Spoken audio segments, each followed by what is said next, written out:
থেকে শুরু হচ্ছে শ্রীমদ্ ভাগবতের দ্বিতীয় স্কন্ধ। প্রথম স্কন্ধটি সৃষ্টির বিষয়ে ব্যাখ্যা করে, আর দ্বিতীয় স্কন্ধটি জগতের প্রকাশ কীভাবে হয়েছিল সেটি ব্যাখ্যা করে। ইতিপূর্বেই শ্রীমদ্ ভাগবতের প্রথম স্কন্ধটি সমাপ্ত করা হয়েছে তার অনুবাদ কার্য সহ, এবং যদি আপনারা সেটি এখনও না দেখে থাকেন তাহলে এই চ্যানেলে যাবেন এবং এই চ্যানেলের প্লেলিস্টে ভগবদ্গীতা শ্রীমদ্ ভাগবতের প্রথম স্কন্ধ বলে সার্চ করতে পারেন এবং পেয়ে যাবেন আপনি পুরো প্লেলিস্টটি। আজকে শুরু হচ্ছে দ্বিতীয় স্কন্ধ এবং এই দ্বিতীয় স্কন্ধের প্রথম অধ্যায়টির নাম হচ্ছে ভগবত উপলব্ধির প্রথম স্তর। এই স্তরে আমরা প্রথম স্কন্ধে দেখেছি যে কীভাবে শুকদেব গোস্বামীর আবির্ভাব ঘটল। এবার এই স্তরে দেখব যে শুকদেব গোস্বামী এরপরে মহারাজ পরীক্ষিতকে কী বিপ্লব বাণী দিয়েছিলেন। বিপ্লব বাণী এই কারণে যে প্রতিটা কথা ভগবানের উদ্দেশ্যে তার প্রতিটা কথা আমাদের মন থেকে সমস্ত জড় কলুষ সমস্ত অস্বচ্ছ দূর করে দেয়। শুরু হচ্ছে ভগবত উপলব্ধির প্রথম স্তর। তার আগে মঙ্গলাচরণ। ওং নমো ভগবতে বাসুদেবায়, অর্থাৎ হে বাসুদেব তনয় সর্বব্যাপ্ত পরমেশ্বর ভগবান, আমি আপনাকে আমার সশ্রদ্ধ প্রণতি জানাই। শুরু হচ্ছে প্রথম অধ্যায়। শ্রী শুকদেব গোস্বামী বললেন, হে রাজন, আপনার প্রশ্ন যথার্থই মহিমান্বিত, কেননা তা সমস্ত মানুষের পরম হিতকর। এই বিষয়টি সমস্ত শ্রবণীয় বিষয়ের মধ্যে শ্রেষ্ঠতম এবং আত্মতত্ত্বজ্ঞ মুক্তকুল কর্তৃক অনুমোদিত। হে রাজশ্রেষ্ঠ, আত্মতত্ত্বজ্ঞান আলোচনায় উদাসীন বিষয়াসক্ত গৃহমেদীদের অসংখ্য শ্রবণীয়, কীর্তনীয় এবং স্মরণীয় বিষয়সমূহ আছে। এই প্রকার মাৎসর্যপরায়ণ গৃহমেদীরা নিদ্রামগ্ন হয়ে অথবা রতিক্রিয়ায় তাদের রাত্রি অতিবাহিত করে এবং আত্মীয় স্বজনদের প্রতিপালনের জন্য অর্থ উপার্জনের চেষ্টায় দিবাভাগের অপচয় করে। আত্মতত্ত্বজ্ঞান রহিত ব্যক্তিরা দেহ, পুত্র, পত্নী আদি অনিত্য সৈন্যদের প্রতি অত্যন্ত আসক্ত হয়ে জীবনের প্রকৃত সমস্যাগুলি সমাধানের কোনো চেষ্টা করে না। এই সমস্ত বিষয়ের অনিত্যতা সম্বন্ধে যথেষ্ট অভিজ্ঞতা সত্ত্বেও তারা তাদের অবশ্যম্ভাবী বিনাশ দর্শন করে না। হে ভারত, সমস্ত দুঃখ দুর্দশা থেকে যে মুক্ত হওয়ার বাসনা করে তাকে অবশ্যই পরমাত্মা, পরম নিয়ন্তা এবং সমস্ত দুঃখ হরণকারী পরমেশ্বর ভগবানের কথা শ্রবণ, কীর্তন এবং স্মরণ করতে হবে। জড় এবং চেতন সম্বন্ধীয় যথাযথ জ্ঞান লাভের পন্থা বা সাংখ্য জ্ঞান, যোগ অনুশীলন অথবা যথাযথভাবে বর্ণাশ্রম অনুশীলন, এই সব কটি পন্থারই পরম উদ্দেশ্য হচ্ছে অন্তিম সময়ে পরমেশ্বর ভগবানকে স্মরণ করা।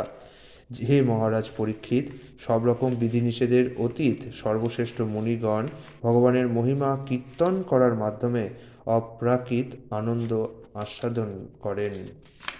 শ্রীমদ্ভাগবত নামক সমস্ত বৈদিক শাস্ত্রের নির্যাসস্বরূপ এই পুরাণ আমি দ্বাপর যুগের শেষে আমার পিতৃদেব ছিল কৃষ্ণদ্বৈপায়ন ব্যাসদেবের কাছে অধ্যয়ন করেছি। হে রাজর্ষি, আমি নির্গুণ ব্রহ্মে বিশেষভাবে মগ্ন থাকলেও উত্তম শ্লোক শ্রী ভগবানের লীলার দ্বারা আমার চিত্র আকৃষ্ট হওয়াতে এই আখ্যান অধ্যয়ন করেছি। আমি সেই শ্রীমদ্ভাগবত আপনাকে শোনাব, কেননা আপনি ভগবান শ্রীকৃষ্ণের অত্যন্ত নিষ্ঠাপরায়ণ ভক্ত। যে ব্যক্তি পূর্ণ মনোযোগ এবং শ্রদ্ধা সহকারে শ্রীমদ্ভাগবত শ্রবণ করেন তার শীঘ্রই মুক্তিদাতা ভগবান মুকুন্দে রতি উৎপন্ন হয়।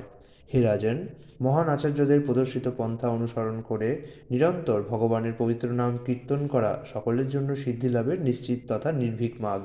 এমনকি যারা জড় কামনার বাসনা থেকে মুক্ত হয়েছেন, যারা সব রকম জড়জাগতিক সুখভোগের প্রতি আসক্ত এবং যারা দিব্যজ্ঞান লাভ করার ফলে আত্মতৃপ্ত হয়েছেন, তাদের সকলের পক্ষেই এটি হচ্ছে সিদ্ধি লাভের সর্বোৎকৃষ্ট পন্থা। বিষয়ভোগে প্রমত্ত অনভিজ্ঞ ব্যক্তির দীর্ঘজীবনে কী লাভ? তার থেকে বরং পূর্ণ চেতনা সম্পন্ন এক মুহূর্তও শ্রেয়, কেননা তার ফলে পরমার্থ সাধনের অন্বেষণ শুরু হয়।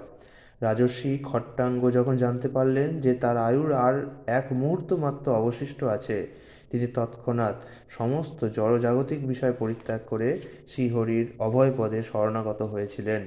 হে কুরুবংশ প্রদীপ মহারাজ পরীক্ষিত, আপনার আয়ুষ্কালের আর মাত্র 7 দিন অবশিষ্ট আছে।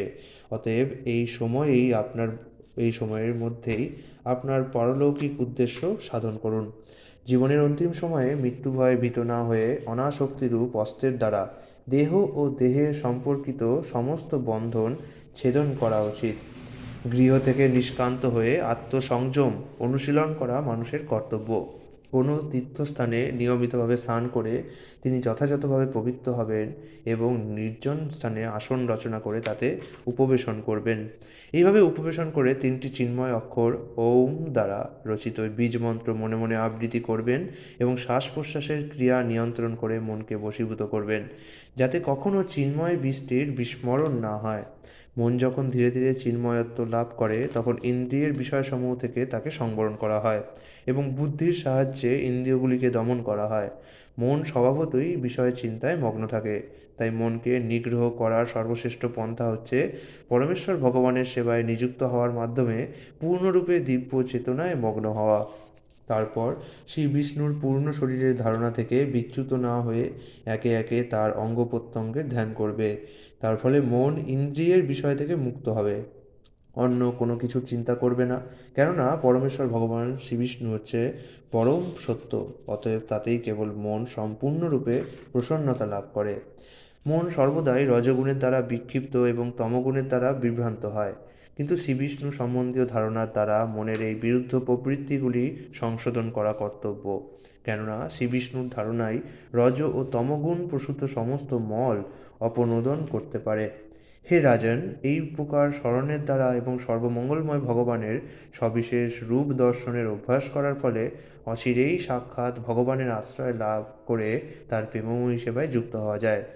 ভাগ্যবান রাজা পরীক্ষিত জিজ্ঞাসা করলেন, হে ব্রাহ্মণ, দয়া করে আমাকে বিস্তারিতভাবে বলুন, মনকে কোথায় এবং কিভাবে একাগ্র করতে হবে এবং কিভাবে ধারণা স্থির করতে হবে, যার ফলে মনের সমস্ত কলুষ দূর করা যায়।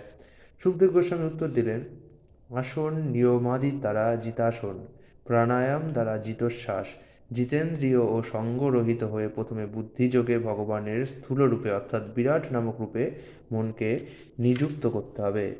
এই বিস্ময়কর জড়জগতের বিরাট রূপ ভগবানেরই স্বরূপ।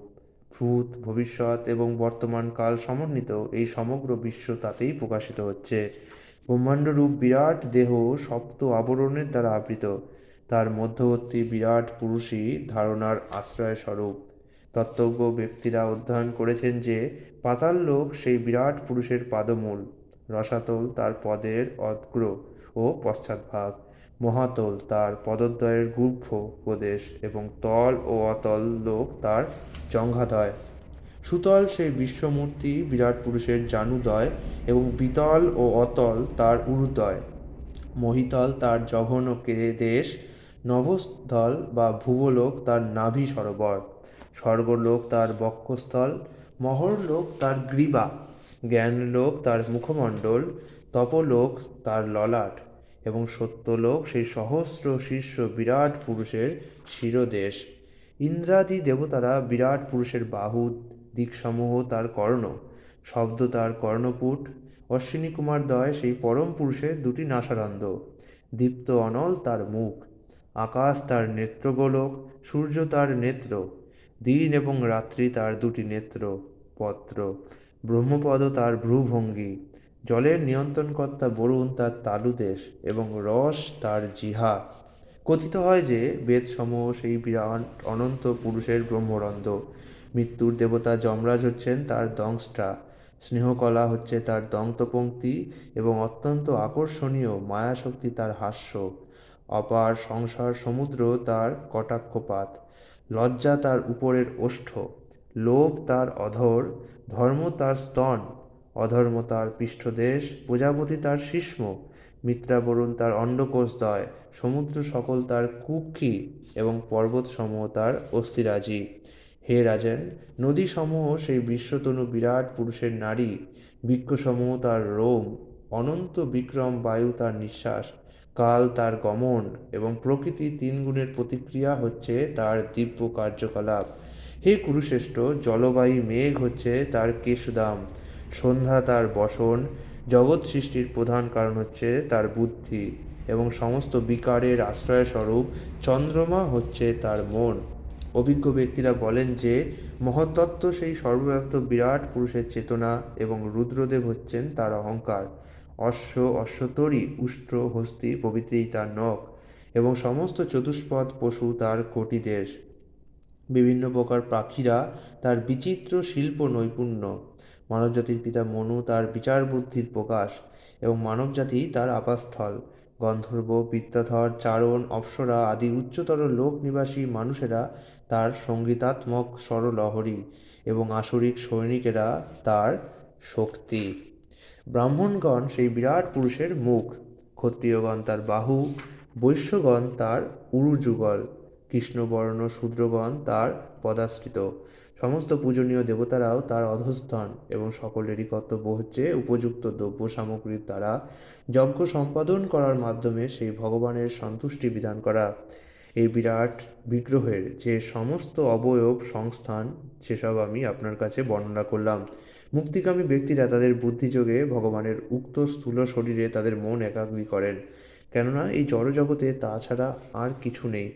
মানুষের কর্তব্য পরমেশ্বর ভগবানের মনকে একাগ্র করা, যিনি বিভিন্ন রূপে নিজেকে প্রকাশ করেছেন। ঠিক যেমন মানুষ স্বপ্নে হাজার হাজার রূপ সৃষ্টি করে, সেই সর্বানন্দময় পরম সত্যেই কেবল মনকে একাগ্র করা উচিত। তা না হলে লক্ষ্যভ্রষ্ট হয়ে অধঃপতিত হতে হবে। ইতি ভগবদ্ উপলব্ধির শুভারম্ভ নামক শ্রীমদ্ভগবতের দ্বিতীয় স্কন্ধের প্রথম পরিচ্ছেদের ভক্তিবেদান্ত অনুবাদ সম্পূর্ণ হলো। কিছু কিছু অনুবাদে আমাদের খুবই আশ্চর্য লাগতে পারে যে এরকম কেন বলা হয়েছে, যেমন হচ্ছে তার কেশদাম, তার অন্ডকোষ, তার শিশ্ন ইত্যাদি অনুবাদ, তার নাড়ি, তার রোম। এর তো আমি বলবো ভগবতের যে কথাবার্তাগুলো সেগুলো একজন গুরুর উপদেশ ছাড়া অবশ্যই গ্রহণ করা যায় না। তাই আপনারা আপাতত অনুবাদ করুন, কিন্তু অনুবাদ করে কোনো কোনো জায়গায় মনে হতে পারে যেটা কী বলেছে, এটা কেন বলেছেন, তো সেটা জানার জন্য অবশ্যই তার তাৎপর্য শুনতে হবে।